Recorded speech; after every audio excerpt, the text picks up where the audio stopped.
Class 8th का हमारा वार्षिक परीक्षा 2024-25 यानी कि 2025 का फरवरी में यानी कि 28 फरवरी को आपका विज्ञान विषय का साइंस का पेपर है। एंड इस प्रकार से आपका पेपर आने वाला है। देखो, यह एक मॉडल प्रश्न पत्र है जो कि आपकी परीक्षा के लिए बहुत ही इंपॉर्टेंट है, क्योंकि अगर आप कोई भी एग्जाम देते हैं तो उस पेपर से पहले अगर आपको उसका पैटर्न पता होता है तो आप एग्जाम में बहुत अच्छा स्कोर कर सकेंगे। देखो, क्योंकि इससे आपको होता क्या है मेनली कि आपको क्वेश्चन के लेवल का पता चलता है और पेपर के पैटर्न को दिखाने का मकसद केवल इतना है कि आप लोगों को पता चल सके कि किस तरीके से क्वेश्चन आ रहे हैं, क्या क्या क्वेश्चन आ रहे हैं ना। तो इस तरीके से आपके प्रश्न पत्र में प्रश्न रह सकते हैं। एंड देखो, अभी क्या हो रहा है कि हर जगह अलग अलग पेपर आ रहे हैं, अलग अलग क्वेश्चन आ रहे हैं ना, क्योंकि कोड है और अलग अलग कोड से अलग अलग क्वेश्चन आ रहे हैं, उनमें कुछ क्वेश्चन चेंजेस हो सकते हैं। तो इंपॉर्टेंट के तौर पर आप इसे कंप्लीट करके जाइए। एंड एक एक क्वेश्चन इसका आपके पेपर के लिए बहुत इंपॉर्टेंट हो सकता है, तो एक भी क्वेश्चन मत छोड़ना। वीडियो को एंड से एंड तक ही देखना है ना। तो 1 से लेकर के 26 तक के मैं सभी प्रश्न इस वीडियो में आपको कंप्लीट करवा दूंगा।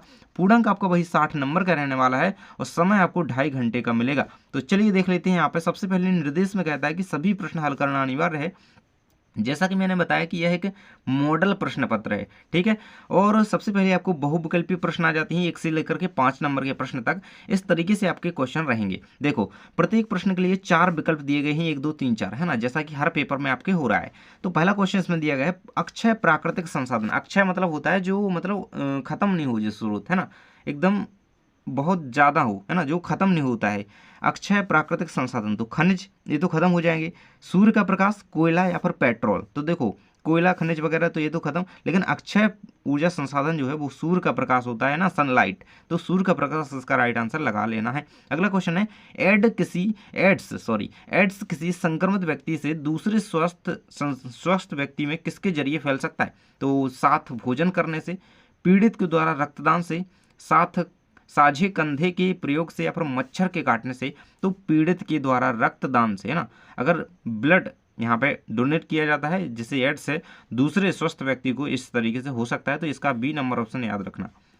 अगला क्वेश्चन आपका आ जाता है कि निम्न में से रबी फसल का सही युग्म है। धान, मक्का, गेहूं, चना, सोयाबीन, मूंगफली, कपास, मूंग। देखो, रबी फसल, रबी की फसलें कब, ये अक्टूबर नवंबर में जो बोई जाती हैं ना, अभी जो उगी हुई हैं खेतों में, है ना। तो रबी फसलें कौन सी हैं हमारी, गेहूं और चना है ना। आप अभी बाहर निकल कर देखना, खेतों में आपको दिखेगा गेहूं और चना, है ना। तो ये रबी की फसलें जो है ये आप देख सकते हैं, ये इसका सही है। बाकी क्या है, खरीफ की फसलें यहाँ पे सोयाबीन, धान वगैरह ये दी गई हैं, इनको भी याद कर लेना। अगला है द्विखंडन द्वारा जनन विधि। द्विखंडन द्वारा जनन किस में होता है, हाइड्रा में होता है या फिर ईस्ट में होता है, अमीबा में होता है, मानव में होता है। देखो, तो द्विखंडन द्वारा जनन जो होता है वो अमीबा में होता है आपका, है ना। हाइड्रा में मुकुलन बडिंग होती है ना। इस चीज को याद रखना, मुकुलन यानी कि बडिंग किस में होती है, हाइड्रा में। और मानव में तो लैंगिक प्रजनन पाया ही जाता है। अगला क्वेश्चन, निम्न में से संपर्क बल, देखो फिजिक्स का क्वेश्चन है, पेशीय बल, चुंबकीय बल, स्थिर वैद्युत बल या फिर गुरुत्वाकर्षण। देखो, संपर्क, संपर्क किस में होता है, तो पेशीय बल में होता है ना, पेशियों द्वारा बल लगाया जाता है। इस तरीके से आपके 5 नंबर के स्टार्टिंग में होती हैं 5 नंबर के सही विकल्प, बिल्कुल सही सही, ठीक है। अब आगे देख लेते हैं आपके रिक्त स्थान। तो इस तरीके से आपके रिक्त स्थान 6 से 10 तक दिए जाएंगे।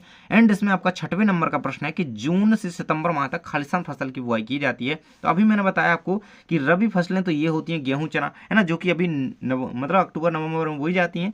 लेकिन जून से सितंबर माह तक, है ना, किस फसल की बुआई की जाती है, जून से लेकर के सितंबर तक, तो वो खरीफ की फसलें कहलाती हैं ना। तो इसका आंसर आपको क्या लिखना था, खरीफ, है ना। इस तरीके से आपको इसका आंसर याद कर लेना है ना। तो रबी और खरीफ दोनों को पढ़ लेना अच्छी तरीके से। अगला है, डेंगू के वायरस का वाहक खालिस्तान मच्छर है। डेंगू वायरस किस मच्छर, तो एडीज मच्छर जो होता है, एडीज, है ना, इसके द्वारा क्या होता है, ये डेंगू होता है। अगला है आपका, एलपीजी का पूरा नाम है। एलपीजी का पूरा नाम क्या है, तो एलपीजी का पूरा नाम होता है, देखो एलपीजी इस तरीके से भी आ सकता है, एलपीजी, है ना। इसका पूरा नाम क्या होता है, लिक्विड पेट्रोलियम गैस। किस तरीके से आप याद रखिएगा, देखो मैं लिख देता हूं यहाँ पे, लिक्विड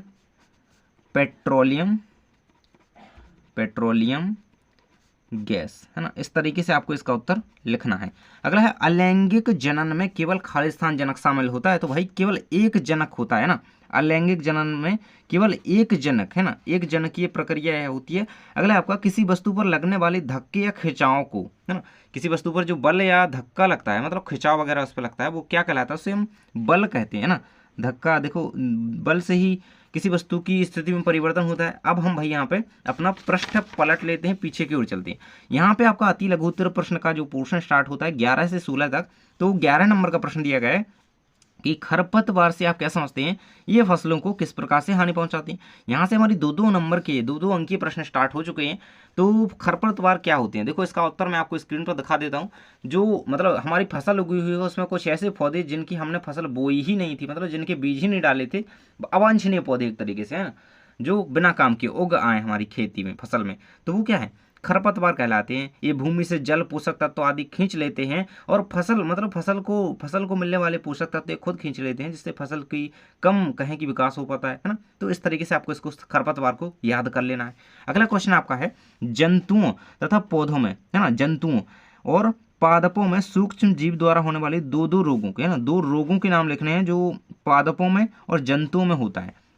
ऐसे कौन से दो रोग हो सकते हैं, तो सूक्ष्म जीवों द्वारा जंतुओं में टाइफाइड और पोलियो होता है ना। अपन में जैसे कह लो, है ना, अपन जंतु है ना, तो अपन में टाइफाइड एनिमल, है ना, जंतु टाइफाइड और पोलियो होता है। जबकि पौधों में, पादपों में नींबू कैंकर रोग हो जाता है, एक भिंडी की पीली भिंडी पड़ जाती है ना, तो एक क्यों सूक्ष्म जीवों द्वारा होता है ना। तो इस तरीके से इन दोनों को याद कर लेना। अगला क्वेश्चन है आपका जीवाश्म ईंधन किसे कहते हैं ना। जीवाश्म ईंधन बहुत ज्यादा इंपॉर्टेंट क्वेश्चन है ये। देखो, वे प्राकृतिक संसाधन जो जीवित जीवों के मृत अवशेषों से बनते हैं वे जीवाश्म ईंधन कहलाते हैं। जैसे कि उदाहरण देख सकते हैं जीवाश्म ईंधन, तो कोयला, प्राकृतिक गैस, पेट्रोलियम वगैरह ये हमारे जीवाश्म ईंधन के उदाहरण हो जाते हैं। देखो, चैनल को सब्सक्राइब कर लेना क्योंकि अभी आपके बाकी सारे पेपर रह गए हैं, तो आपकी तैयारी उनकी भी करवा सकूं। अगला है आईवीएफ का पूरा नाम। तो आईवीएफ का पूरा नाम क्या होता है, इन विट्रो फर्टिलाइजेशन, है ना। इसको याद रखना, ये बहुत इंपॉर्टेंट है। इस तरीके से इसको आप लिख देना, इन विट्रो फर्टिलाइजेशन, है ना, फर्टिलाइजेशन, इस तरीके से इसको याद रखना। हिंदी में भी इस तरीके से लिख सकते हो, इन विट्रो, है ना, इसको हिंदी और इंग्लिश दोनों में है, एक सा ही पढ़ेंगे ना, विट्रो फर्टिलाइजेशन। तो इस तरीके से भी आप इसको याद कर सकते हो ना, ये फा बना हुआ है, ठीक है, इसको यहाँ पे देख लेना। अगला क्वेश्चन आपका दिया गया 15 नंबर का, आसुत जल में विद्युत का चालन क्यों नहीं होता, कारण आपको बताना है ना। आसुत जल की बात कर रहा है, तो विद्युत इसमें क्यों नहीं भागती है, क्यों नहीं चलती है। 15 का आंसर है कि आसुत जल विद्युत का चालक नहीं करता है क्योंकि आसुत जल लवणों से मुक्त होता है। आयनों या लवण की जो उपस्थिति अनुपस्थिति ही आसुत जल को विद्युत का कुचालक बना देती है, ठीक है। अगला क्वेश्चन है आपका वनोन्मूलन क्या होता है ना। वनोन्मूलन से आप क्या समझते हैं, इसका आंसर आपको लिखना है, 2 नंबर में पूछा जाएगा। अगला है, देखो 16 का आंसर रहेगा वनों को समाप्त करके प्राप्त भूमि का अन्य कार्यों में, जैसे शहरीकरण करना, एक तरीके से कह लो वहां पे बिल्डिंग्स बनाना, वन काट करके, है ना, तो समाप्त करके जो प्रक्रिया करी जाती है, कार्य करे जाते हैं, वनोन्मूलन उसे कह सकते हैं, वन का उन्मूलन। 17 से 22 तक आपके आ जाते हैं यहाँ पे 3-3 नंबरीय प्रश्न, जिसमें आपका 17 नंबर प्रश्न दिया गया कि किशोरावस्था को परिभाषित कीजिए, है ना। आपकी जो अभी अवस्था चल रही है वो है आपकी किशोरावस्था चल रही है ना। तो किशोरावस्था क्या होती है, देखो यहाँ पे देख सकते हो, जीवन काल की वह अवधि जब शरीर में ऐसे परिवर्तन होते हैं जिसके द्वारा परिणाम स्वरूप जनन परिपक्वता आती है ना, वो किशोरावस्था कहलाती है। जैसे 11 वर्ष की आयु से लेकर के 18 वर्ष तक, है ना, इनके बीच की जो आयु होती है वो किशोरावस्था यहाँ पे कहलाती है। तो इसको याद कर लेना, ये आंसर छोटा सा दिया गया है। अगला क्वेश्चन आपका दिया गया है कैरम बोर्ड पर, है ना, कैरम बोर्ड पर आप महीन पाउडर, भाई आप कैरम तो खेलते हो, है ना, कौन कौन कैरम खेलता है कमेंट बॉक्स में बताना, है ना, किसने किसने खेला है।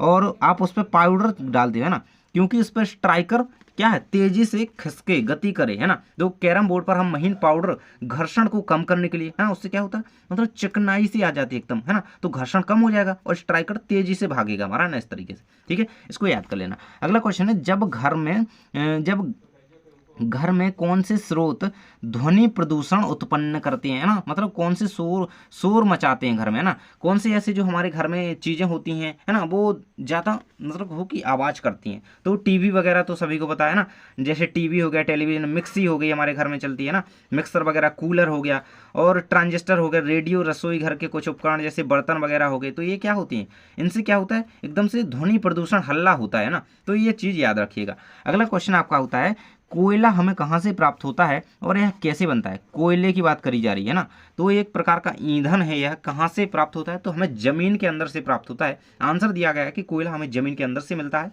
बाढ़ जैसे प्राकृतिक प्रक्रमों के कारण ये इसका निर्माण होता है ना, जो वन मृदा में नीचे दब जाते हैं भाई, तो वो क्या बाद में क्या बहुत सालों बाद संपीड़ित होते होते या गहरे होते जाते हैं। जैसे ये गहराई में जाएंगे उनका टेम्परेचर बढ़ेगा, ताप भी बढ़ता है ना। उच्च ताप और उच्च दाब के कारण मतलब उतना ही दबाव इस तरह से प्रेशर लगेगा, वहां पे टेम्परेचर बढ़ेगा, तो वहां पे क्या एक तरीके से वो जीवाश्म में परिवर्तित होते होते कोयले का रूप ग्रहण कर लेता है। इस तरीके से ये याद कर लेना। अगला क्वेश्चन है, ऐसे दो उदाहरण देना। आपको दो इसके उदाहरण लिखना है जिसमें लगाए गए बल द्वारा वस्तु की आकृति में परिवर्तन हो जाए। तो देख सकते हो जैसे कि रबड़ की कोई गेंद है तो उसे दोनों हाथों से अपन दबाएंगे तो उसकी स्थिति चेंज हो जाएगी, है ना। रबड़ बैंड अगर अपन ने खींचा तो उसकी स्थिति भी, है ना, मतलब उसमें खिंचाव कर रहे हैं एक तरीके से, और इसमें गेंद को दबा रहे हैं ना, तो बल लगा रहे हैं ना, तो दोनों में स्थितियां चेंज हो जाती हैं। अगला क्वेश्चन आ जाता है, हमारे आसपास पाई जाने वाली विद्युत लेपित वस्तु, है ना, विद्युत लेपित जो वस्तुएं होती हैं उनकी सूची आपको बनानी है। 3 नंबर में सॉरी क्वेश्चन है, तो इसको किस तरीके से लिखिएगा। देखो विद्युत लेपित वस्तुएं जैसे नकली आभूषण हो गए, उस पर देखो कहते हैं कि सोने का पानी चढ़ा हुआ है ना, तो उस पर एक तरीके से वो विद्युत लेपन किया जाता है ना नकली आभूषणों पर, है ना। स्नान गृह की जो टोंटी होती है, कहें कि स्नान अपने जो वॉशरूम में नल वगैरह लगे रहते हैं उन पर जो लेपन किया जाता है वो विद्युत लेपन होता है ना। गैस का बर्नर हो गया, है ना, सोफे के फ्रेम हो गए, साइकिल के पार्ट्स वगैरह हो गए, तो ये क्या होती है विद्युत लेपन इस पर किया जाता है, तब वो इस तरीके से दिखाई देती हैं। बाकी वो लोहा वगैरह कुछ भी धातु हो सकती है। यहाँ से 23 से 26 तक हमारे 5-5 नंबर के प्रश्न आ जाते हैं। देखो चैनल को सब्सक्राइब कर लेना, नीचे डिस्क्रिप्शन में टेलीग्राम की लिंक दी गई है, जाकर के ज्वाइन भी कर लेना। देखो यहाँ से आपके 20 नंबर कवर होंगे, देखो क्योंकि 5-5-5-5 नंबर के 4 प्रश्न है ना, एक एक के आंसर देख लो अच्छी तरीके से। 23 नंबर प्रश्न है, अपने राज्य मध्य प्रदेश के, है ना, आप मध्य प्रदेश के हैं, किन्हीं 5 राष्ट्रीय उद्यान, 5 राष्ट्रीय उद्यानों का नाम आपको लिखना है और उनके स्थान सहित सूचीबद्ध, बिल्कुल अच्छी तरीके से सूची बनानी है। किस तरीके से, देखो सूची तो आप लोग बना लेंगे, मैंने यहाँ पर नाम दे दिए। देखो तो आपको राष्ट्रीय उद्यान के नाम देखने थे, तो बांधवगढ़ राष्ट्रीय उद्यान ये है ना, जो कि उमरिया शहडोल जिले में है, ठीक है ना। उमरिया और शहडोल दोनों जिलों में पड़ती है, इसकी बॉर्डर कहें कि, है ना। अगला है आपका कान्हा किसली राष्ट्रीय उद्यान जो कि मंडला जिले में है, माधव राष्ट्रीय उद्यान जो कि शिवपुरी में है, पन्ना राष्ट्रीय उद्यान जो कि छतरपुर जिले में है ना, और आपका बालाघाट राष्ट्रीय उद्यान जो कि बालाघाट जिले में है, ठीक है। इन 5 उद्यानों को याद रखना है, राष्ट्रीय उद्यान है अपने मध्य प्रदेश के, और ये उनके जिले लिखे हुए हैं कि कहाँ स्थित हैं। इसको आप सारणी में भी बना सकते हो, ऐसे भी लिख सकते हो, आपको नंबर मिल जाएंगे। अगला क्वेश्चन है आपका, अमीबा में जनन किस प्रकार से होता है, क्या आप उसके प्रजनन करने के ढंग के विषय में जानते हैं, है ना। अमीबा में जो जनन की विधि होती है वो किस तरीके से होती है, मतलब वो जनन होता कैसे, तो देखो हाँ हम उनके प्रजनन के ढंग के विषय के बारे में जानते हैं। अमीबा में अलैंगिक जनन होता है एक तरीके से ना, जो कि द्विखंडन विधि से प्रजनन होता है, क्योंकि अमीबा में केवल एक ही जीव होता है तो अलैंगिक जनन कहा गया। और द्विखंडन मतलब 2 भागों में टूट जाता है ना। मतलब देखो अमीबा कुछ इस तरीके से होता है, एक जीव हो गया है ना, इसको अपन अमीबा कह देंगे। फिर इसमें जब जनन होगा तो एक अकेला ही है तो अलैंगिक कह दिया, और फिर ये 2 भागों में इस तरीके से यहाँ पे धीरे धीरे इस तरीके से, ये अभी तो टूटा नहीं, फिर इस तरीके से प्रोसेस होती जाएगी और फिर ये 2 भागों में टूट जाएगा, है ना। और फिर इसमें होगा इसी तरीके से, है ना, तो फिर ये 2 भागों में टूट जाएगा, है ना। इसी तरीके से इसमें जनन होता रहता है, तो ये इसकी प्रक्रिया विधि अमीबा की, इस चीज को याद कर लेना, ठीक है। और ये इसका स्क्रीनशॉट तो आप ले ही लोगे। अगला क्वेश्चन आपका आ जाता है, पादप कोशिका एवं जंतु कोशिका में 4 अंतर लिखिए। देखो इसको तो बिल्कुल रट लेना, ये आपको पूरी बिल्कुल, अगर आप देखो आगे बहुत काम आने वाला है, 9th से 12th तक आपको ये काम आने वाली चीज है ना। साइंस स्ट्रीम में जाते हो पर 10th के बाद तो देखो ये बहुत इंपॉर्टेंट है। 9th में तो आपको पढ़ना ही पड़ेगा, एंड 9th में ये बिल्कुल से आता है, हर बार आता है। पादप कोशिका और जंतु कोशिका में अंतर, तो पादप कोशिका में जो सेल वॉल यानी कि कोशिका भित्ति वो पाई जाती है ना, ये सबसे बड़ा अंतर है इन दोनों में, है ना। इसमें नहीं पाई जाती है जंतु कोशिका में, ठीक है। ये 4 अंतर इसके दिए गए हैं, इसको याद कर लेना। अगला आपका, हमारे जीवन में उपयोगी जो ऐसी 10 सूक्ष्म जीवों के बारे में 10 पंक्तियां लिखी है ना। तो किस तरीके से, कौन कौन से सूक्ष्म जीव हमारे लिए क्यों जरूरी है, किस तरीके से जरूरी है ना, तो ये जान लेंगे। यहाँ पे सूक्ष्म जीवों का उपयोग पर्यावरण को स्वच्छ रखने में किया जाता है, जीवाणुओं का उपयोग औषधि बनाने में किया जाता है, इनका उपयोग टीका बनाने में किया जाता है। जैसे देखो कह लो लैक्टोबैसिलस एक तरीके का, है ना, जीवाणु ही है जो कि अपना दही जमाने का काम करता है ना। अपना अगर दही मतलब ये वो जीवाणु नहीं होगा बैक्टीरिया, तो वो अपना दही ही नहीं जमेगा ना। तो कुछ इस तरीके से वो अपनी हेल्प करते हैं, सारे 10 पॉइंट दिए गए हैं, है ना। किण्वन प्रक्रिया में सहायक, जंतुओं को बीमारी से बचाने में सहायक, है ना, कई रोगों से बचाने में सहायक होती हैं, है ना। ब्रेड हो गया, केक, दही आदि बनाने में, देखो यही ना बात करी मैंने, तो इस तरीके से ये हमारे लिए सहायक होती हैं सूक्ष्म जीव। तो इस तरीके से आपके 1 से लेकर के 26 तक सारे क्वेश्चन हो जाते हैं कंप्लीट। इस मॉडल प्रश्न पत्र को कंप्लीट करके जाओ, एंड जो जो भी आपको पढ़ाया गया है जल्दी से उसे कंप्लीट करो, and all the better best.